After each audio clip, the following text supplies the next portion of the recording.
All right. All right, folks, you're live with Lonzo, the Godfather of West Coast hip hop. We are here doing what we do every week, y'all. Me and Dusty, we riding again, folks. We riding again for hip hop and more. From the West Coast to the East Coast and everything between, folks. From Eve After Dark to concerts in the park. You're live with your boy Lonzo, the Godfather of West Coast hip hop, sitting in the passenger seat, the dugout, ready to make it happen. My Robin to the Batman. We call him the Dusty One. Time to hit it out the park, baby. Time to hit it out the park. What is going on, Lonzo? And a little bit of everything. What's happening with you today? Man, can't complain, dude. Got a little, sipping a little hot tea, man. Got a sore throat, but other than that, I can't complain. It's a beautiful day outside. The girls are dressing less. The weather is hot. Well, better get used to, better enjoy it while you can. Steve must got his income tax check. What's up, OG Steve? Oh man, good looking out, Steve off top, dog. Thank you so much, brother. 5 minutes, man. Come on, man. Shoot. Love that dude, Steve. Love that dude, Steve, man. Shout out to the chat. Shout out to everybody out there. Hope everybody's having a great day. We have a lot to talk about, Lonzo, so let's jump right into it. Today, I was listening to a podcast, and I texted you earlier. I had a specific question for you because I'm listening to a podcast about N.W.A. and their beginnings. Okay. And I'm listening to the beginnings, the world-class Wreckin Cru era and things like that. And I'm listening. I'm like, that doesn't sound what Lonzo's told me before. So I texted you a question, and you replied back, yeah, it's basically full of S. But I'm going to play about a minute and a half of this podcast, Lonzo, and that's about as much time as they give to the world-class Wreckin Cru era, as I put it. So I'm going to just play this, and you stop whenever there's something that you want to clear up or elaborate on, or you think is just straight up BS. But this is from John Anthony HD. Bro has, a bunch of subscribers. I mean, this video alone has 343,000 views. So we got to make sure the real story gets out there. So here we go. I'm going to play this, and you tell me when to stop, Lonzo. All right. In the late 1980s, a street gangster in Compton by the name of Eric Wright was hustling throughout the city. Eric wanted to make a legit living to leave the gang life behind him after his cousin was shot and killed, so he decided to pursue music. Around this time, hip-hop was on the rise, with the likes of Run DMC. Off top, okay, let's keep going, because that sounded weird to me. Let's go. Hold on. The Game. PJ Rollins and Adam Miles. I love all y'all. Sorry, thanks for the support. All right, and enjoy the video. In the late 1980s, a street gangster in Compton by the name of Eric Wright was hustling throughout the city. Eric wanted to make a legit living to leave the gang life behind him after his cousin was shot and killed, so he decided to pursue music. Around this time, hip-hop was on the rise, with the likes of Run DMC, LL Cool J, and the Beastie Boys being at the top of the game. During this time, a guy named Jerry Heller was managing acts in the LA hip-hop scene. He managed a rap trio called CIA, which consisted of rappers KD, Sir Jinx, and Ice Cube. Heller also managed an electro group called World Class Wreckin Cru, which consisted of Shakespeare, Dr. Rock, Clientele, DJ Alonzo Williams, Mona Lisa, DJ Yella, and of course, Dr. Dre. In 1985, the World Class Wreckin Cru dropped their debut studio album, World Class, followed up by their second studio album in 1986 called Wrapped in a Romance. During this time, Eric would eventually meet with Jerry Heller to form his record label, Ruthless Records, who introduced him to Dr. Dre and Arabian Prince. After that, they would recruit Ice Cube to ghostwrite lyrics. In 1987, Eazy would also sign MC Ren and DJ Yella to Ruthless Records as they were gearing up to drop their first album. Eric wanted to do something that hip-hop has never seen before. Eric wanted to take his gangsta background and put it on a record, which was the birth of gangsta rap, because nobody was rapping about the things that go on in the streets. During a recording session in early 1987, So that's pretty much it. Then they jump into the N.W.A. story. But I saw you shaking your head a few times over there, man. Where is this guy from? Where's he from? I can't even tell you, man. Keep talking, and I'll see if I can find out a little more info like from him. AI bullshit. I don't know. This sounds like a real person, but he sounds like he don't have his shit together. But talk to me. He ain't got this shit together at all. He's way off. Jerry Heller never managed CIA. He had nothing to do with CIA. He didn't know they existed. When we got our CBS deal, I cut that deal. When I got the CBS deal, I got CIA signed to Epic before World Class Wreckin Cru. They gave him a single deal. And this is when I realized on my end, I didn't need Jerry Heller, nobody else to cut my deals for me. My lawyer and I cut the deal. And then when it came for the Wreckin Cru, we did the same thing. Ren, Shakespeare, and Clientele were never in the group at the same time. Never. Clientele left, Shakespeare replaced him. Simple as that. Now, there was a couple shows I think that he may have done collectively, but for the most part, we pretty much was a four-man group. It may have been one or two shows the Clientele was rocking with us. I don't remember that. He said it happened. I'm not going to debate it. I'm not going to refute it because it was so long ago. I don't remember. But man, that whole situation is all fucked up. Eazy was not a gangster trying to get out of the dope game. I mean, out of the gangbanging street, out of the gangbanging. He saw his cousin get killed. He knew where his situation was, and he knew that lifestyle only had two options: death or jail. And you already seen death. So death may have been in his cards if he didn't play the game right.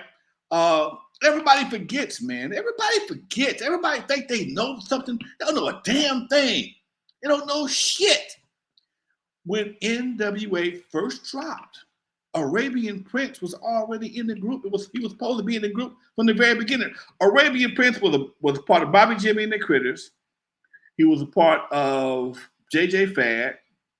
He produced JJ Fad, and he was also original member of N.W.A. He was already there. He was supposed to be one of the partners. And it wasn't until he realized that there were some money issues, he stepped off. I didn't introduce it. He was already there. So you got people just making up shit based on some cut and paste. I hate this with a passion, man. This is why I do my podcast. This is why I write my own books. This is why I do my own documentaries, because people get these stories so convoluted and they won't have the courtesy to call and ask a question. They just find something over here and then make it and repost it or just reprint it. In this case, regurgitate it. And it makes, it just don't make no sense, dude. It don't make no sense. It's not necessary. Because most of the players are still here, but they want to have what they call original content, and they won't even go to the real sources to find out the real facts. So you can at least, if you're going to tell a story, tell it right. Tell it right, man. That's all I ask. Tell it right. That's why I'm here every Tuesday. That's why I do my documentaries. That's why I do my podcast. That's why I do everything I do. Because I know if I wasn't here to tell this story, I'd be blonde hair, blue-eyed, living in Tarzana, just having to pass through Compton on once in a while, just having to run across Dre, or somebody else would have did all this stuff. Man, come on, get out of here. Jerry Heller did not deal with group members. He met them. He didn't deal with them. He dealt with the bosses. He dealt with me. He dealt with Rudy. He dealt with Egypt. He dealt with Eric. He didn't go talk to Ren. He knew them. They were cool. But when it came to, it was no reason for him to talk to him. He was a businessman. The leader talks to the, you ever seen Cadillac Records? Where, I love that movie. We just talked about it. Well, to Cadillac Records, there was a scene where the guy told one of the guys in the band to turn the guitar down or something like that. And the whole bunch said, don't talk to my people, man. You want me to Alan do something? Wolf. Alan Wolf said, if you want my people to do something, you let me know. I'll make sure it get done. That's my job. So that was kind of the whole premise with Jerry Heller. He knew the guys, but he didn't go to them for no business. There was no need to. Eric was the man. I was the man. Egypt, Rudy, these were the acts he was working with. And anything else is bullshit. Yeah, just about 30 seconds into that, listening at before I even contact you, and I'm like, yeah, that's not right. That's not right. And the one thing I did text you was, quick question. Did Eazy-E introduce Dr. Dre to Jerry Heller, or did you? I'm listening to a podcast right now, and I think some of the info is wrong. It's always wrong. Tell me about that. How do you get Lonzo getting money from Eazy to meet Jerry Heller? And if Dr. Dre was the one that introduced him to Jerry Heller. No, it makes sense. I've been telling this story for the past 40 years. Eazy owed me money. He gave me a little bonus to hook him up with Jerry, and I did. Dre had nothing to do with it. Nothing. Now, Jerry may have hyped up Jerry Heller in the presence of Eazy-E that made him want to meet Jerry. I will always say that happened, but it wasn't that he had the connection. Nobody even had Jerry's number but me. That's why he had to come to me. That's why I had the leverage to get my money for the studio time and hit him up for a couple extra dollars to make the introduction. Real simple, man. Real simple. Yeah, so you guys go to Jonathan on, wait, what is it? John Anthony HD, all one word, John Anthony HD. Go to his comment section and tell all the people to come to N.W.A. Stories with Alonzo for the real history of West Coast hip hop. And I feel like Lonzo, just what hip hop has done for me, the love that it's given me, it was my first love. My boombox, my music, that was my first love. So I feel like I'm doing a service back to hip hop by, doing this show with you and you getting your real story out there. Because if you, like you said, if you weren't here, you'd be some blonde hair, blue eye guy who just popped in and dropped a couple hundred. And yeah, dog, you started this shit. These folks have minimized me down to just a friend of Eazy-E's was making records in his backyard. Man, get the fuck out of here. If I don't do it, it don't get done. And it is really, I try not to sound like an arrogant cat, man, but it makes you push the arrogant button to pull your arrogant card because you don't know what the fuck you're talking about. Everybody wants to jump on the bandwagon after all the work is done. Well, guess who did all the work? Before these guys blew up and became who they were, nobody paid them any attention. Nobody wanted to be bothered. Nobody wanted to be bothered with me in the beginning, so I made them pay me attention. That's why when they wanted to get some attention, they came to me to get some notoriety. Simple as that. Simple as that, folks. I love what you just said, Lonzo. You said you made them pay attention. I made them pay attention. What were some of the things that you did? Because hip hop is new. Ain't nobody trying to hear no black man talking about this, and that. What's hip hop? Is BS. What? It wasn't even called hip. Whatever. But what did you do to make them listen? I never waited for somebody to give me a record deal. I made my own records, like I make my own movies. If I waited for somebody to give me something, I'd be sitting here broke, with my hands empty, my pockets inside out, like my man say, reaching my pocket ain't nothing but lint. Okay, that's how I would be living if I didn't have the spirit that I was instilled in by my dad and Jeffy and these old dudes. Don't wait nobody to do nothing for you. Wait till somebody do something, you'd be starving to death. And that's been my business model all my life. I was already making records with the bootlegs. All you gotta do is figure out how to get some musicians in the studio and make it happen. I was already distributing records because of my distribution connection with the Record Shack. I mean, when I think about this sometimes, man, I was thinking nobody else had the training that I had when it came to the record business in hip hop. My last physical job, I worked at a record distributor in Compton called Record Shack. Me and Roger Clayton from Uncle Jam's Army sold records over the phone every day. That's what we did. I knew every VIP and every other mom and pop store in LA County, Vegas, Arizona, Washington, Seattle, Washington, and New Mexico. That we had the West Coast. I would ship records to various parts of the country because sometimes some distributors would not get records fast enough, and they would call for a quick, what they call a drop shipment. That means they're gonna pay COD, and UPS got to get that shit there in 2 days. Because whatever reason, the distributor in that area ran out of records. They knew we had something because records don't always hit in a blanket manner. Records may take off big time back east or down south or in the Midwest and may not be doing nothing no place else. So if I got a bunch of records in my warehouse that moving slow because it's not the style of music that people, or it's not on the radio or the style of music people here are jumping on right away, I got to sell them. So hey man, I got so and so in the warehouse for 25 cents off discount, 25 cent discount. I'll let you have them. Hey, no problem. Drop ship them over here.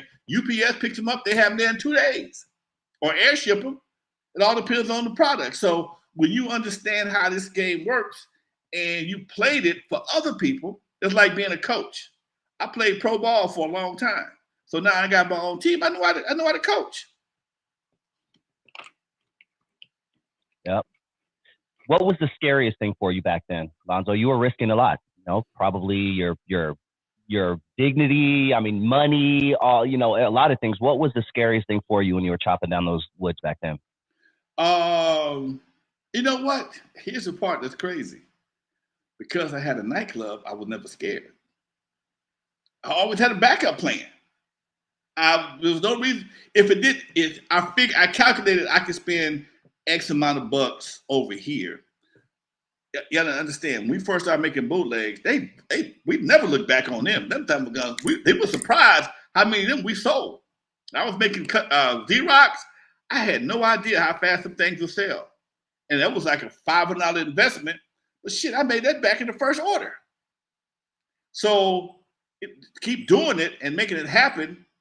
You know, I was always taught to own your own equipment, and I bought my first 4-track studio. Later, I bought a 12-track studio, and probably the biggest fear I had at any given time was one of McCullough's checks bouncing. Because McCullough was notorious for ricocheting some shit. Okay, he ricocheted on your ass in a minute, but even then, I knew I could go grab me. If I couldn't sell my own records, he would give me other records to go sell. And that always gave me a plan B. So even my American Express card came due, I had a way of getting it paid. Until, even he'd always get it straight, but you might, it might be a minute. You get this check on Monday, it might not clear. You might take it to deposit a couple of times, but you actually got your money. So that was the only fear I really had, man. Everything else was kind of fun because transition from DJing, running nightclubs, it's all the same thing at some point in time. It was always a gradual progression. Being a DJ, being a performer, it's kind of the same thing. Only you got 4 other guys with you now, and you're getting paid more money, and you're working less. Take yourself back. A McCullough check bounces. What's the next step? What does Lonzo do next? Call Don cussing like a mother. Man, Don, what's happening, man? This check is still ricocheting off the walls. Oh, come on down, I'll give you cash a lot of times. Because sometimes, Don, he had so many bank accounts, it was ridiculous. Every time you look around, because back then, if you bounced too many checks, they called your shit. Back then, if you bounced too many checks, they were only charging like $10, maybe $5 or $10 for a bounced check, but they had a penalty. If you bounced too many, you got known for bouncing checks, they would shut you down. So 1 minute you're going over to Bank of Hollywood, next minute you go to Bank of America, next minute you're going over here, and but usually he would either make it good right away or he just give you cash. Okay. Let's the past few weeks we've been getting a constant question in the chat, and it's coming from different people, some listeners, viewers who have been here for a long time. So I feel, I'll ask you if you want to answer it, or if we can save it maybe for next week and you can fully answer it. But a lot of people are asking what happened to Legendary Connects and why that's not on Fridays anymore. Do you want to share with them? I don't mind that. My schedule has changed dramatically, dude. My schedule has changed dramatically. And we were trying to change the format a little bit. And by Dre being in New York, Bernadette being in Mississippi, the way it was trying to make it happen, it wasn't working. And then we were trying to do a pre-recorded show. And man, for me, pre-recorded shows don't work the same for me. I like to watch the chat room. I just like the interaction with the folks. Like, you can ask me a question right now, I can answer it. Because I flow better off the top of my dome as opposed to something pre-recorded. And we talked about bringing it back, but it's just, we got to make sure that we have Dre need a little assistance to work my program. We was trying to do it with Zoom, and the producer stepped off, and it just kind of got kind of convoluted. Plus, like I said, main reason, if you remember, 1 minute I was on Thursday, next minute we was on Friday, because my schedule changes so much. Even sometimes on this show, every blue moon, I got to bump it up either an hour or hour later the next day, because I got a few things that's going on that require my immediate attention. And this is my mainstay, though. This is what I do. This is my main baby right here. Definitely love joining you every single Tuesday. There you have it, folks. And for anyone worrying, Dre is still, his health he's still good. is, He's still good. Yeah, I'm gonna give him a call. good. Like y'all mentioned, I saw him on Facebook earlier. Got to reach out for him, hang it, see what's happening with him. There you go.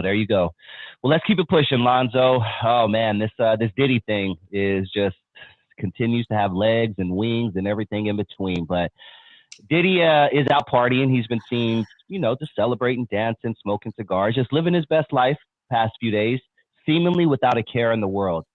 Do you think there's a publicist telling him to do this? Live life as normal, act like nothing's going on, as to not appear guilty. What do you think Diddy's? Why do you think he's out there, showing the public that he doesn't really care right now? I think he got the evidence out the country. That's what I think. I think he got the evidence out the country. That's what I'm thinking. I don't have no evidence that that's true or not. But for his plane to be over one place and his ass is someplace else dancing, come on, man. I mean, when the FBI was looking for him, that shit was already gone. What they was looking for wasn't there to be found. That's just my hood suspicion, okay? Because they never confirmed him being on that plane, to my knowledge. Now, if I'm wrong, y'all correct me. But to my knowledge, they never confirmed him being on that plane. All they knew was that plane was in a country that didn't have any extradition laws, which means if he's over there, if the evidence is over there, they can't go get it. They couldn't go get him if he was over there. So if Diddy got a heads up, FBI coming to see you in the morning, okay? Y'all need to clean out the safe, clean out this right here, shoot this shit, have to throw this shit on the plane, and I'm gonna disappear for a couple of days. And once I know what's close to tell, I'm gonna pop out like a jack in the box, dancing and smoking cigars. Okay. I mentioned publicist, Lonzo. What is the job of a publicist? Can you explain to the layman out there what a publicist is or what they do and all that?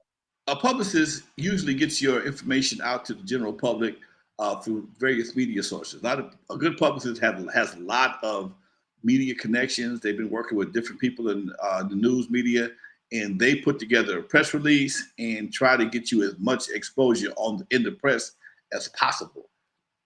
Now, sometimes they got to pay for it. Not all the time. Most of the time, if you got a good publicist, they'll write up something that's going to make it newsworthy, and that's the trick. You have to make it newsworthy. Just like with a good person that knows how to work YouTube very well, they come up with a good tagline that makes people want to, it make news editors want to grab that article. You can have a publicist send out press releases every day, and not a damn thing might not happen because ain't nobody checking for it. But if you got something that's really newsworthy, like with Eazy Street, I hired the same lady that did Eazy's PR for the Roofers. Why not? And she blew it up. It was all over the world. So a good publicist gets the word out from the media perspective. Gotcha. Okay. Speaking of this Diddy thing, we love our theories out there. We've talked about this before on some level, but do you believe there is a higher up, be it a person, an entity, something along those lines that has the power to tell someone, look, I'll give you this $100 million deal. I'll make all your dreams come true. You'll have the biggest cars, the baddest women, but you have to go behind that door with me and engage in certain acts if you want to make it happen. Do you truly believe that, Lonzo? Yeah. Talk to me. Yeah. I mean, the casting couch ain't no joke. It's been around for decades. And women know the casting couch has been around forever. A lot of women had to do a lot of favors to a lot of ugly men just to get a movie part. Because you got somebody that's standing between you and your future. Okay. If you get a certain part in a certain movie role, your whole life can change forever. And the only person standing between this is this guy, this girl, or whatever the case may be. Now, if somebody tells you I'm going to give you a whole bunch of money to do so and so and so, all you gotta do is, and that's probably why I'm sitting over here doing my podcast with y'all as opposed to being rich. Yep. I got certain shit I ain't gonna do. Okay. But if you have, especially if you're up and coming, if you're already established, you probably don't have a big problem. They probably want you they probably want you in their project more than it would be them for them put themselves in that position. But if you're up and coming and you got, the person movie gonna star Denzel or Robert De Niro or somebody that's got a lot of, gonna get a lot of eyes no matter what, and you can be a supporting actress or a supporting actor, and all you gotta do is you qualify, and all of a sudden, hey man, You got this one little obstacle. You're gonna make all this money, but there is a but. And it might mean your butt doing something. Yeah, I get you. Yeah. I get you. Hey, so yeah, the casting couch. No, I get that 100%, and that Same unfortunately, thing. It's the yeah. same thing. So I'm even talking like, let's go up to the elites, the multi-billionaires, the multi-hundred billionaires, all that stuff like that. You know, the ones who people said had to walk through a certain door to get through that level. The Illuminati, whatever, that has many different meanings, you know. Do you think there's something that higher up? We're not just talking about directors trying to screw an actress to give her a part in the movie, but like even higher up, way higher up? I can see that happening, man. I mean, because, you know, you got guys like Epstein who dealt with a lot of high-powered people, and he put them in compromised positions. It sounds like your boy Diddy may have done the same thing. Allegedly, may have done some of the same thing. So, could he sublease his information to keep control of a certain people? I mean, when you got people that putting you in position, you want to make sure, in some cases, you want to make sure they can't come back and bite you later on. So you put them in compromising positions. And, you know, if you do this, I'm going to do this. Yeah, I think there's some truth to that. You know, Jay Roos Theory, shout out to Jay Roos Theory. Make sure you guys make sure you guys subscribe to him. He said Denzel had a very powerful quote. Denzel Washington used to tell actors to leave those parties before 8 p.m. Then the devil shows up. Mm. I love that. I love that clip, man. I can see that. Yeah. My mom used to always say it didn't open after a certain time, but legs mouth and legs, something like that. Uh-huh. Yeah. Ain't it open after midnight but legs. Okay. So yeah. So I've been following this a lot, Lonzo, and I've been hearing some stuff, and I pay attention to people, man. And when someone's on an interview for an hour and a half and they're live and they're on the spot and things like that, they say things that only a certain amount of people catch. But I was listening to a YouTuber interview another guy who's in the industry and apparently goes to these Diddy parties. Went to the Diddy parties back in the day. He said himself he's been to like 5 or 6 or something like that. He said one time that he was at a Diddy party and he hears somebody getting their back blown out, you know, oh yeah, I heard like that. Yeah. So he kicks in the door, you know, he thinks it's going to be a female and a male, and it's apparently Diddy blowing the back out of Carl Winslow, the dad from Family Matters, who is part of the LGBTQ. It's not a secret. He came out. Everyone knew he was part of the LGBTQ, but that was what he said. He kicked in the door and he saw that. Now, listen to the interview, Lonzo, and just seconds after that, he mentioned something. I'm like, he said that he went to 5 parties after that. That's kind of suspect, ain't it? A little sus, as they say. If I went to a party and I saw that, I ain't never going back to that house. That sounds a little sus to me, Doc. You know, something made you return to the scene of the crime. Yeah. I think that was a very weird statement to make, man. So it's going to be interesting. This is going to be a story that we're going to cover. What he was saying. Obviously, he didn't realize what he was saying. He put himself on the suspect list inadvertently, just on, I guess, exactly. You know, hey, man. Hey. Yeah, exactly, man.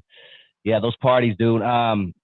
Before we move on, we're about halfway through the show, so I'm going to ask everybody really quick to hit that like button. It really helps out the algorithm, so if you can just hit that like button really quick for your boy, we really, really appreciate that. If this is your first time joining the channel and you like what you hear, you are tuned into N.W.A. Stories with Lonzo. That is Lonzo Williams, the godfather of West Coast hip-hop. Do your Google search. You will get the real story of West Coast hip-hop, period, right here on this channel. No BS, no AI stuff, all authentic, real stuff. And lastly, Lonzo mentioned this last week, but I want to thank everybody out there. We made it to 15,000 subscribers. That's super dope. It's organic, and we love each and every one of you guys, and we really appreciate you, especially the chat fam. And not only that, the people who donate to the program, we really appreciate you. OG Steve, Marlon Cozy, Derek, STEM Radio, J. Roos Theory, Vista Light. You guys are all awesome. Anything you want to throw in there before we move on, Lonzo? Oh, man.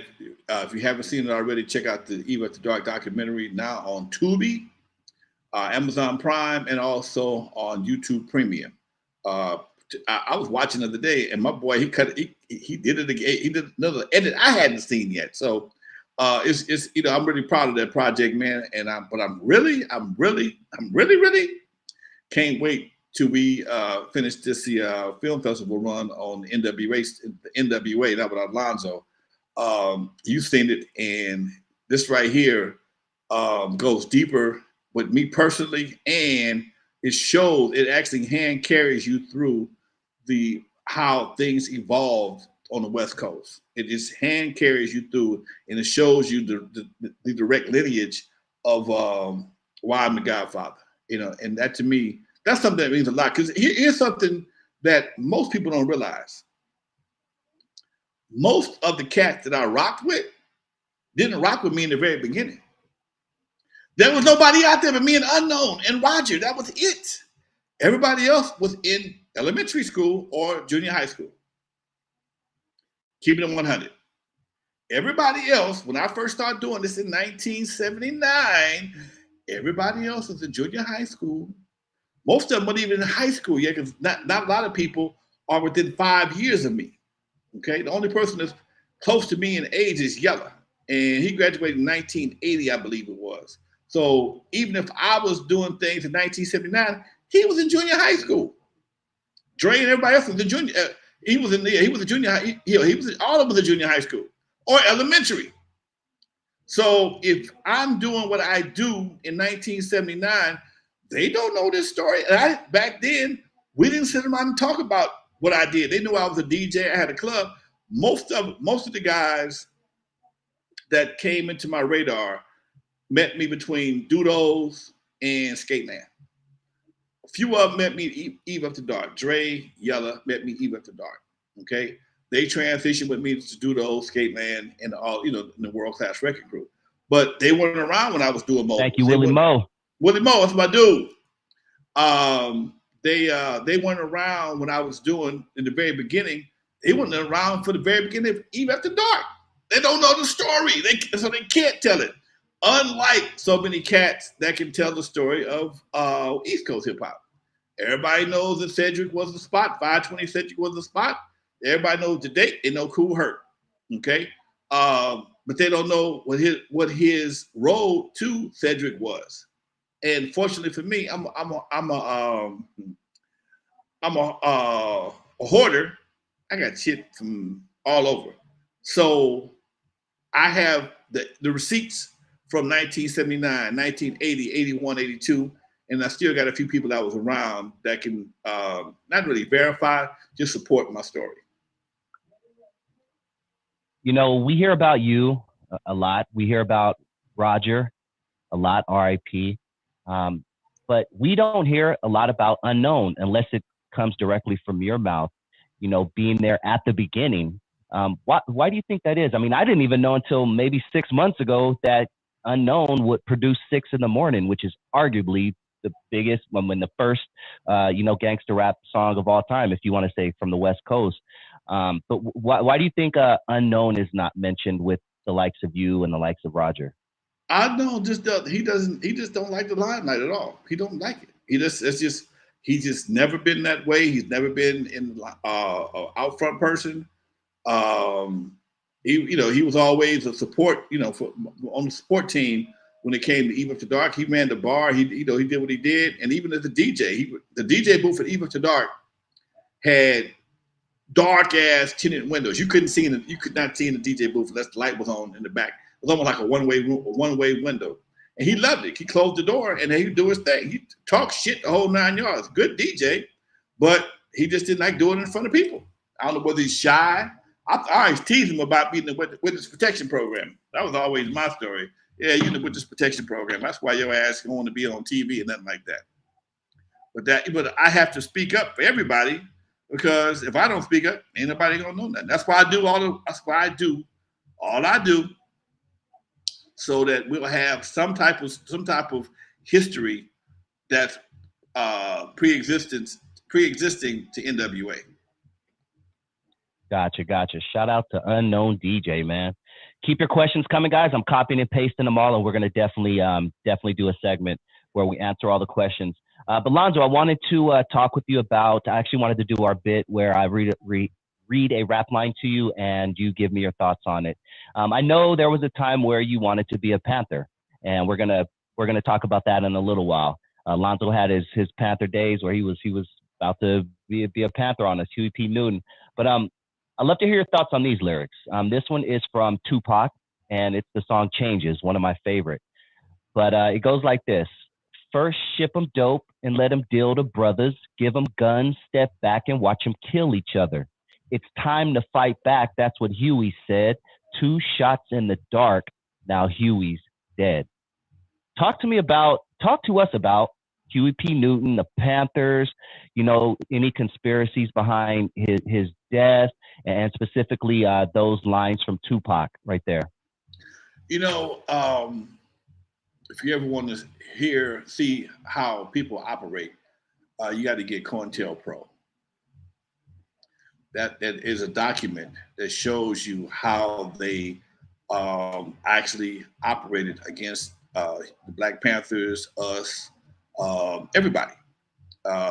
They found a way to they hire Black folks to go after Black folks. And it's been happening forever. And it's meritorious. That's the word I memorized, meritorious, something like that, where they hire people who look like us to subvert our organizations and come in and create dissension inside the organization. They were sending letters back and forth because they knew they had beef. They send letters back and forth between the two organizations. And Huey was allegedly either Huey or one of the guys allegedly was kicking it with a white girl, and they didn't like that. That was all anti the movement, and it just created so much havoc. At some point in time,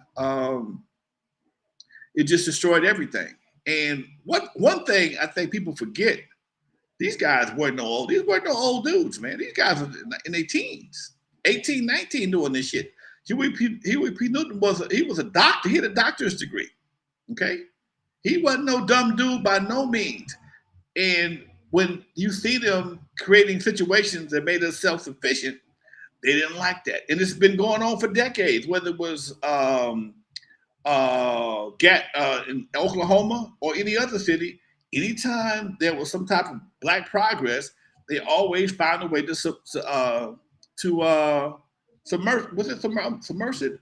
undermine it.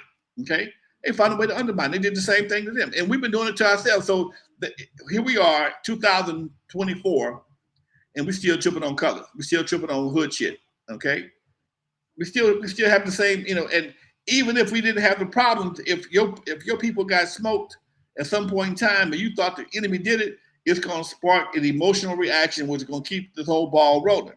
Meanwhile, they just pick up the pieces and knock them in jail, and they find a way to get paid on that. Yeah. Talk to us about when you wanted to be a Panther, Lonzo, and what derailed that. I know the story, but some may not out there. In the 60s, man, it was like any other thing, dude. You see some things happening, you're a kid, you're a youngster. I wasn't a kid, I was a youngster. The Panthers looked pretty cool to me, man. They had on black leather jackets, and some of them, they had a little clique on my street. They would march up and down the street, and you see them on the news, and it's just something. It's just like the Crips and Bloods had the same attraction to the youngsters today. It had the same thing, and my mom wasn't going for it. My mom was a Martin Luther King supporter. She was an anti-violence supporter, and the Panthers were on some fuck the police type shit back then. Okay, for real. Especially after they had that shootout on 54th, she's like, no, no. Okay, no. No, it ain't going down. So when you got these youngsters are making the news every day, fighting against the police couldn't stand them. And a lot of times they didn't do nothing, but they would still shoot up their buildings. I mean, what I'm saying is documented facts. Documented facts. Panther buildings, Panther officers would get shot up. A lot of times by the police. They would get harassed. Dude, that's a hard life to live, man. That's a hard life. Dude, it was hard enough. Look, when I was having my issues with the police at Eve After Dark, that was a bad time, dude. That was a bad time for me, man. And I didn't do nothing. Imagine you knowing that you got an organization that is hated by the police for whatever reason. Well, not for obvious reasons, but you constantly have to have ministers of security and folks around you just to live. Dude, that ain't. And then when you think about that, you think about the same thing. And sometimes when it comes to gangster life, you got guys that have to live constantly looking over their shoulder. Man, you like a deer in the woods in hunting season. Dog, man, that ain't no way to live, Doc. Yeah. Now, you mentioned something in pop culture also took your mind and many other Black kids' minds away from wanting to be a Panther, which was the blaxploitation era. Yeah. Talk to the switch in that from going. A lot of people like yourself switching from that to wanting to be Superfly kickboxing. Well, and when it happened to you, and you see it again, you're like, damn, they did it again. When it happened in the 70s, we didn't know what was happening. Okay, I was 14, 15 years old, dude. I saw the Superfly album cover. Didn't see the movie because I couldn't go to the movie and see it. But we could buy the album. My partner, his brother was older. He had the album. And I saw this dude got this long hair, this maxi coat, and this fine chick in the bathtub. Oh, shit. I couldn't wait to get a bitch in the bathtub. I couldn't wait to get my hair pressed and curled, man. I mean, this is the influence that we had back then. And then the music, the Superfly soundtrack is dope as fuck. Come on, man. And you backing that up with Isaac Hayes, the whole vibe changed, man. The whole vibe of the streets changed. So 1 minute we all out there, fight the power, blah, blah, blah, just like they did back in the 80s. Fight the power, Public Enemy, all that right there. Next thing you know, we fuck the police. And then we own some other shit.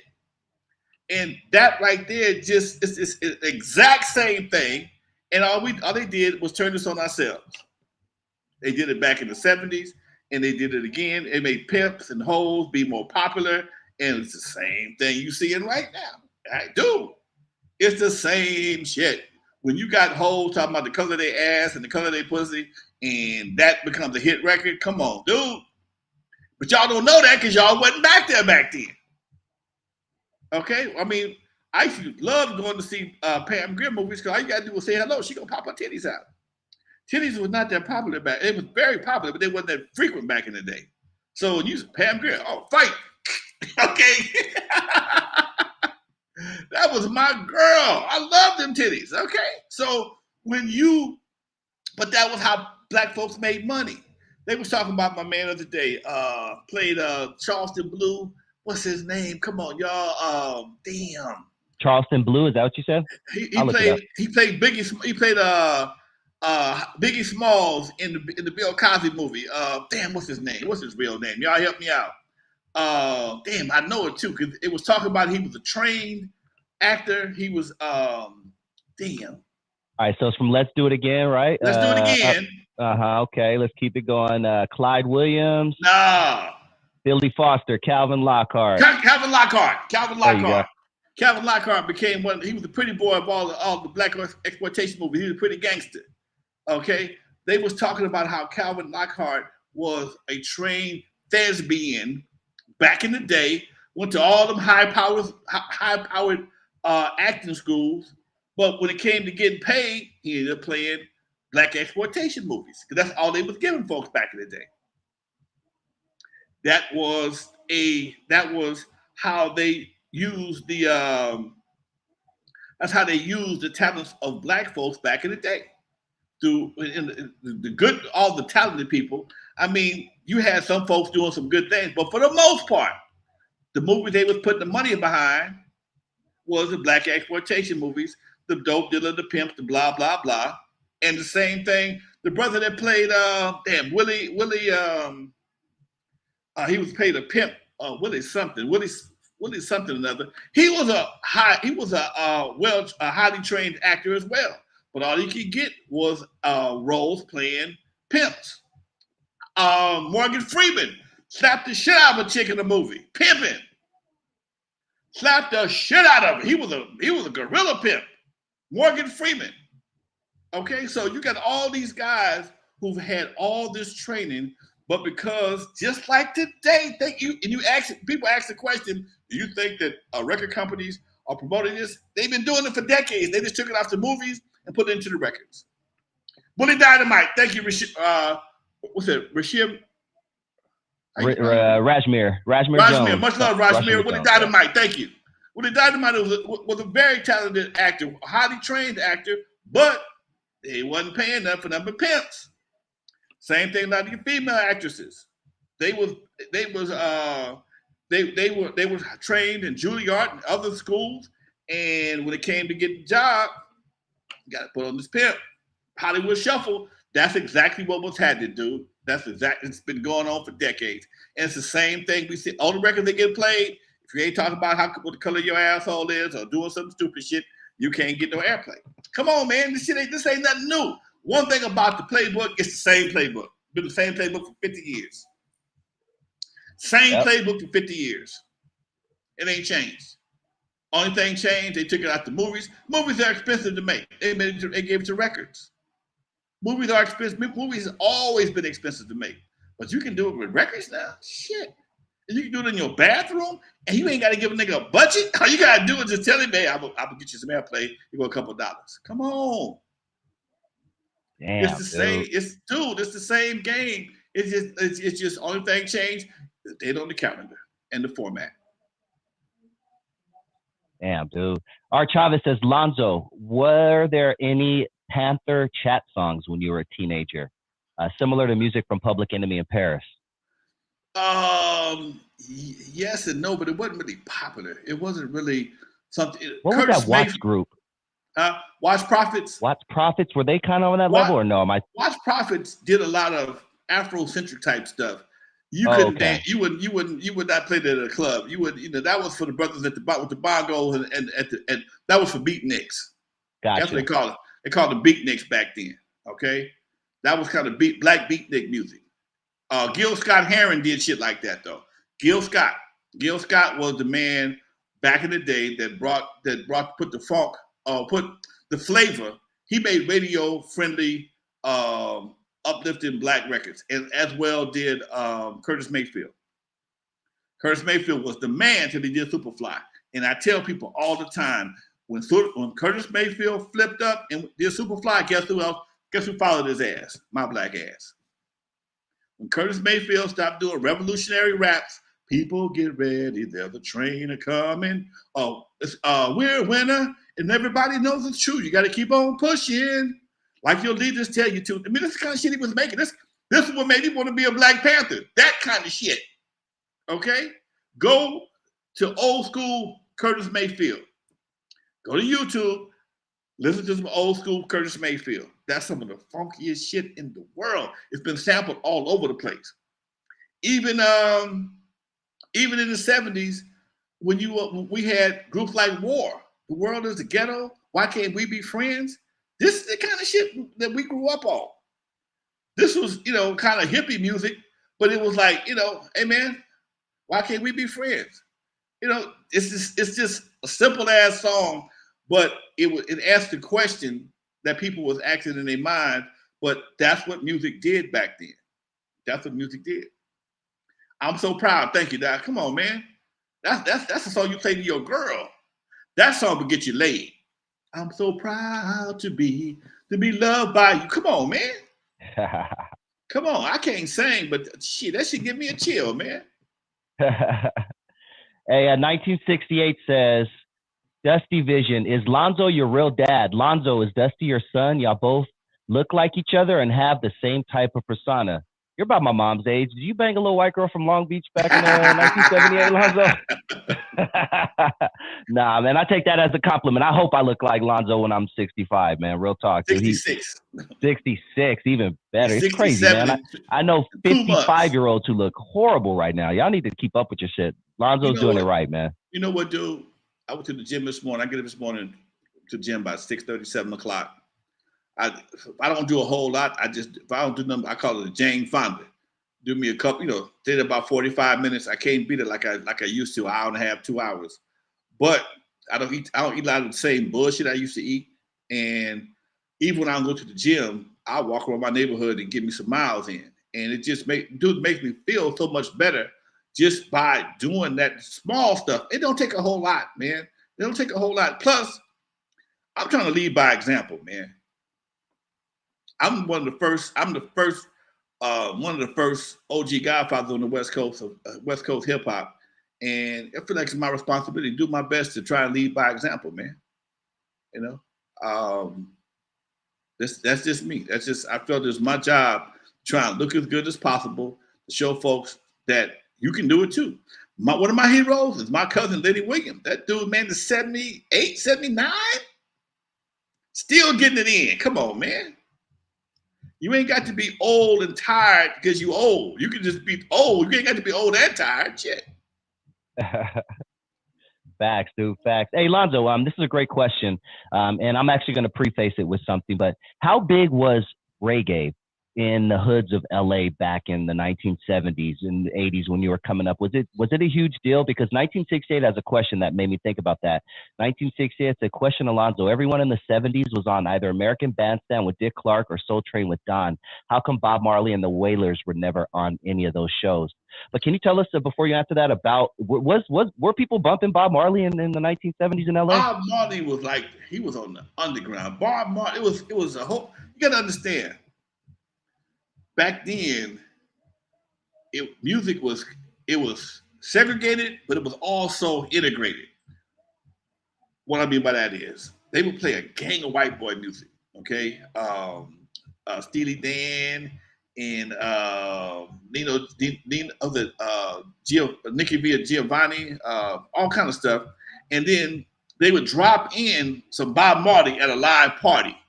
Might not get a lot of airplay, but on the black radio station, he might get a little airplay.